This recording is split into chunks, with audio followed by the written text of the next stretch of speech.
The eighth parliament, as compared to the previous ones, has taken a different shape. Whereas previous parliaments provided a clear distinction of a majority and a minority, the current one doesn't.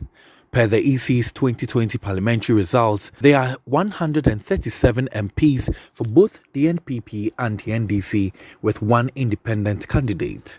This has sparked conversations around who leads, sits where, and hold which positions in Parliament. With a day to the first sitting of the 8th Parliament, both the NPP and the NDC caucus have been speaking on what and who will constitute a majority in Parliament. According to the NDC, the current situation calls for an equal share of the leadership positions in the 8th Parliament. They say this, when done, will project a fair house to deliver its lawmaking mandate for the next 4 years. Given the current numbers, there must be strict sharing of the leadership of the select committees by the two sides of the House. We've been discussing with the Speaker and the leadership of the NPP group, led by the Honorable Citi Newsroom. And we think that they should chair 8 and the NDC should chair 8.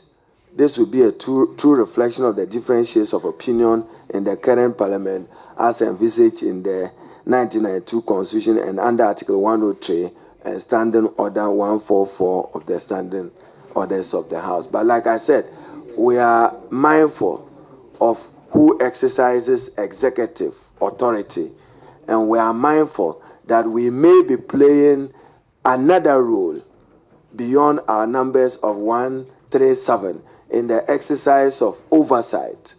They also want the composition of committees in Parliament to reflect the current nature of the House. This court that the NDC caucus will insist that the composition of committees of this 8th Parliament should reflect in its very current nature. We will insist, because this is the first time we are having 137. Therefore, composition of committees must reflect the character and strength of the political parties and the numbers of their elected MPs. Few hours later, the NPP caucus in Parliament, led by its leader, Citi Newsroom, posited that the declaration of the independent candidate for Fomena to do business with them gives the NPP the edge to be the majority in the 8th Parliament.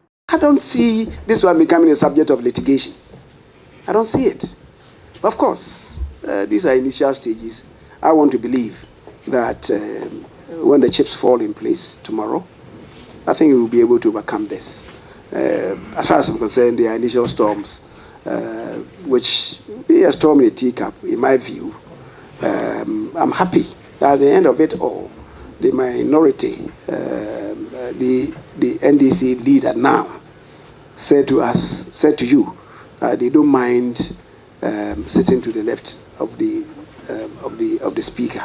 But the fact that adding 1 to the 137 would put the NPP caucus in the majority, having the majority of seats in Parliament and therefore qualifying to be described as the majority caucus with their leader as the majority leader, comes without any equivocation.